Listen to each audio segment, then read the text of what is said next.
différentes cultures à travers le monde, certaines personnes font encore la polygamie et elle est acceptée. Pourtant, de nombreux pays du monde n'acceptent pas plus d'une femme en mariage par la loi. Sans parler de nombreuses religions chrétiennes, vous constaterez que presque tous ne permettent pas d'épouser plus d'une femme, à l'exception de l'église primitive du Seigneur.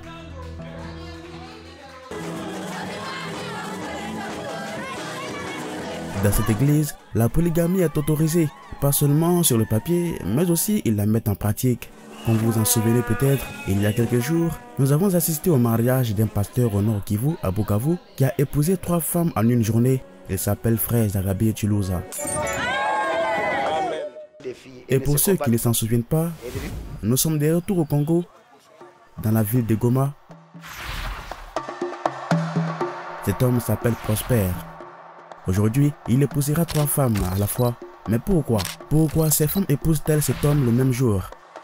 Pourrait-il y avoir une pénurie d'hommes dans ce pays? Quel genre de religion chrétienne permettrait à un homme d'épouser plus d'une femme? Je m'appelle Prosper. Nous sommes ici à l'église primitive de Goma et je vais épouser 3 femmes à la fois.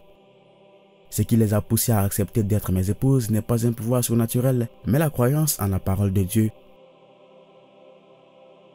Cela signifie que chaque femme dans le monde ne devrait pas avoir qu'un seul mari et qu'un homme n'est pas obligé d'avoir une seule femme. Il peut en avoir autant qu'il le veut. Parce que quand Ève a péché, Dieu lui a dit qu'à partir de ce moment, un homme régnerait sur elle.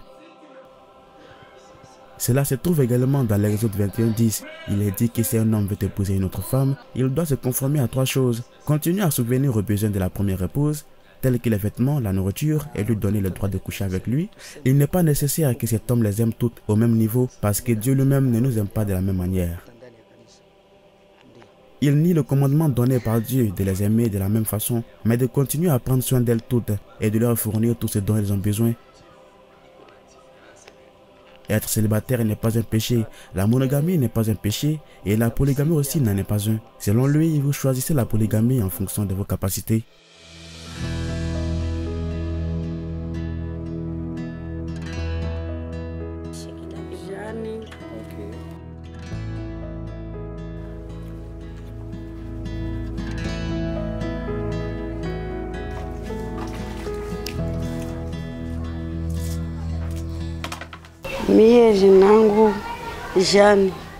Je m'appelle Jeanne Prosper et je vais être mariée à Prosper. Selon elle, au lieu de devenir une vieille fille à la maison sans foyer, elle préfère la polygamie parce que la Bible approuve cela. Je m'appelle Shekina Prosper. Quant à moi, sa première femme m'aimait et m'a demandé si j'aimais aussi son mari. J'ai dit oui, je le ferai. Le mari m'aimait aussi et maintenant nous allons nous marier toutes les 3. Je m'appelle Ushindi Prosper. Quand cet homme est venu me voir et m'a dit qu'il m'aimait et qu'il voulait que je sois sa 3e épouse, j'étais très heureuse qu'il m'ait aimé. Parce qu'avoir quelqu'un qui t'aime est la grâce de Dieu.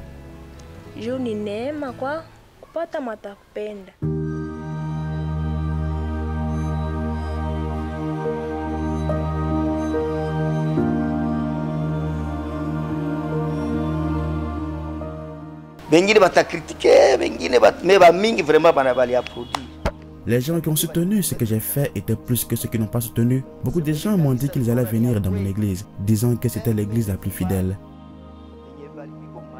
La Bible n'interdit pas aux hommes d'épouser plus d'une femme. Même si vous pouvez lire de la Genèse aux Révélations, vous ne trouverez nulle part où il est mal pour un homme d'épouser plus d'une femme.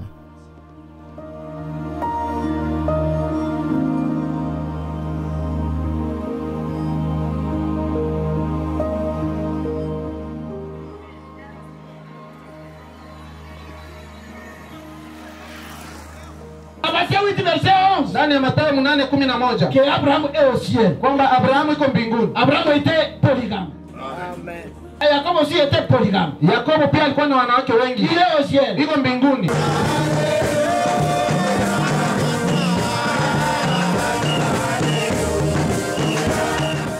C'est le pasteur professeur Boufoulé Marcel, le pasteur principal de l'église primitive de Goma et un professeur d'université qui mariera Prosper et ses 3 épouses. Ce qu'il fait aujourd'hui devant nous, ce n'est pas anodin pour lui, parce qu'il l'a aussi fait. Ce sont ses femmes, mais il en veut encore plus. Je m'appelle Naomi Wema et je suis encore une jeune fille. Je n'ai pas encore de mari, mais actuellement j'ai un fiancé et nous prévoyons de nous marier. Mon petit ami a déjà une autre femme, donc je deviendrai sa deuxième femme parce que nous nous marierons très bientôt.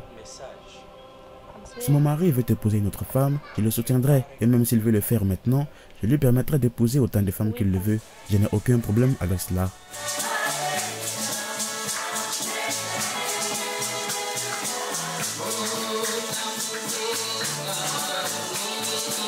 Mimi ninaitwa kwa jina la Yohanan Ntibarikure Ndabahariye Vianney. Je m'appelle Vianney et je suis évangéliste à l'église. J'ai 4 épouses. Nous prêchons sur Amisha, que certains ont choisi d'appeler Jésus-Christ. La Bible accepte la polygamie. En Genèse, Dieu a tout créé et Adam. Dans le premier verset, il est dit que vous serez féconds et vous remplirez la terre. Dieu l'a dit avant de faire venir une femme. Elle vient d'être créée comme vous le savez tous. Quand Adam l'a vue, il était très heureux et l'appelait la mère de tous les êtres vivants. Ève marchait donc dans l'Éden et découvrit que Satan avait préparé un serpent pour l'induire en erreur. À la fin, le serpent lui a demandé « Est-ce que Dieu vous a vraiment interdit de manger tous les fruits des arbres de ce jardin ?» C'est là qu'Ève est tombée dans le piège. Elle a accepté d'ouvrir la bouche pour échanger des mots avec le serpent. Elle ne savait pas ce que le serpent voulait, mais le serpent savait ce qu'il voulait accomplir. Ève a commencé à dire au serpent qu'ils étaient autorisés à manger tous les fruits, sauf celui d'un seul arbre. Le serpent a ensuite dit à Ève que Dieu les avait trompés parce qu'il savait que s'ils mangeaient les fruits de cet arbre, ils seraient comme lui et ne mourraient plus jamais. Ils allaient également commencer à crier et auraient le même pouvoir que lui. Alors ici, ils enseignent que le serpent a donné le fruit à Ève pour qu'elle le mange. Mais ce n'est pas ce qui s'est passé. Le serpent a couché avec Ève. Expliquez-moi comment une personne peut manger des fruits et s'y retrouver nue. Scientifiquement, c'est impossible. Les gens ne peuvent pas manger des fruits ensemble et s'y retrouver nus. Ève n'avait jamais couché avec Adam auparavant et c'est là que toutes les punitions ont commencé. Le serpent a été puni en rampant sur son ventre au sol et en mangeant de la poussière. Ève a été punie en se faisant enlever son autorité sur son mari. Là, Dieu a établi la polygamie pour tous les êtres, un acte de multiplication pour les humains, les animaux et les oiseaux dans l'air. Dieu a dit à Ève que son mari régnerait sur elle jusqu'à la fin des temps.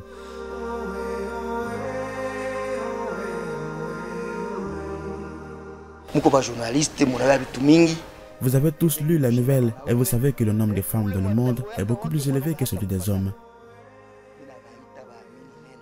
Donc si elles continuent à s'asseoir et attendre les hommes, elles ne les trouveront jamais. Mais si elles viennent dans notre église, elles trouveront des maris. Les Écritures se manifesteront sur eux, où cette femme voudront être mariées à un seul homme. Ils diront qu'ils prendront soin d'elles toutes. Il les nourrira, les sauvera, mais le plus important est qu'elles seront appelées leurs épouses. C'est une écriture et elle se passera.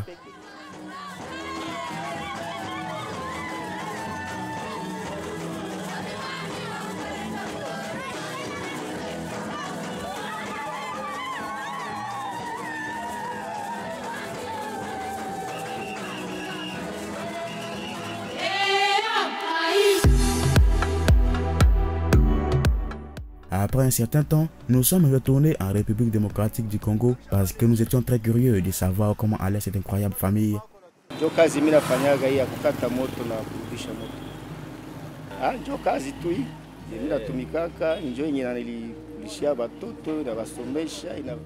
Nous les avons trouvés heureux face aux journalistes. Ils se sont tenus la main et l'amour sincère était dans leurs yeux. Bienvenue à la maison, comme d'habitude, je suis prospère. Et comme vous le savez, j'ai 3 femmes et je vis avec elles dans la même maison avec tous les enfants.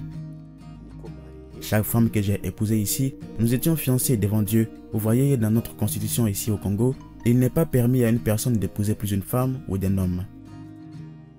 Donc, vous comprenez que je ne suis pas fiancé à une seule femme comme la loi, parce que j'en ai 3. Nous avons donc choisi de nous engager devant Dieu.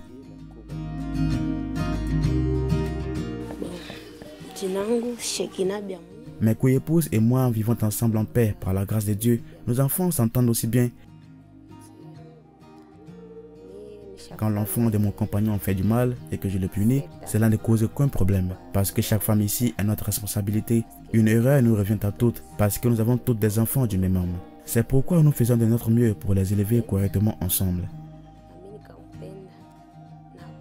Nous vivons tous dans une maison avec une cuisine et une table, mais chaque dame a sa propre chambre et les enfants aussi ont leur chambre. Lorsque nous allons manger, toutes les dames se rassemblent à la même table avec l'homme de la maison et nous divisons les enfants en groupes en fonction de leur âge.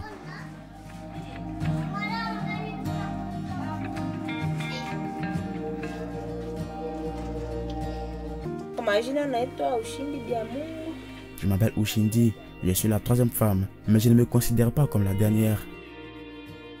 Demain ou après-demain, mon mari peut amener une autre femme. C'est son droit, parce qu'il n'a pas de limite sur la femme qu'il veut épouser. Si je rencontrais une fille de bonne foi et que je l'apprécie, je lui demanderai de l'épouser. Et encore mieux, si mon mari l'aime aussi.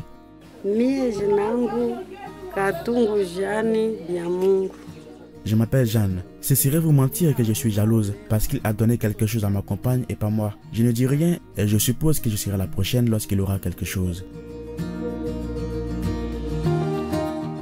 Un homme ne veut pas qu'une femme l'épouse. Non, une femme est une partisane. Vous devez l'amener pour vous aider au travail et élever les enfants. J'ai un grand terrain ici. Si j'engageais quelqu'un pour le cultiver pour moi, je leur paierais beaucoup d'argent. Mais étant donné que j'ai une grande famille, ils vont tous au champ et travaillent ensemble. Ce qui me permet d'économiser l'argent que j'aurais dû payer aux autres et d'acheter quelque chose d'autre nécessaire à la maison. Étant marié à un homme qui croit en la polygamie, il y a beaucoup de bonheur. Par exemple, si je tombe malade, je n'ai pas besoin d'appeler mes parents pour m'envoyer ma soeur ou quelqu'un d'autre pour m'aider. Au lieu de cela, dès que je tombe malade, je le dis à une de mes coépouses et elle m'emmène immédiatement à l'hôpital. Ou disons par exemple que je suis sur le point d'accoucher un bébé. En ces temps, je ne pourrai plus remplir mes devoirs d'épouse, mais ma compagne s'occupera de mon mari de toutes les manières possibles, au lit et ailleurs. Et je pourrai donc me reposer. Ce sont donc autant d'avantages. Je m'appelle Zawadi. Le message que je vais donner à mes camarades femmes au monde entier est qu'elles doivent croire en la parole de Dieu parce que Dieu soutient la polygamie. Tout est écrit dans la Bible.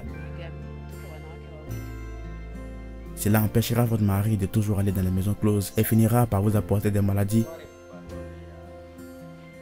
Par conséquent, il est préférable de le laisser amener une autre femme à la maison. C'est encore mieux si toutes les femmes ont la même foi et il n'y aura pas de querelle entre elles.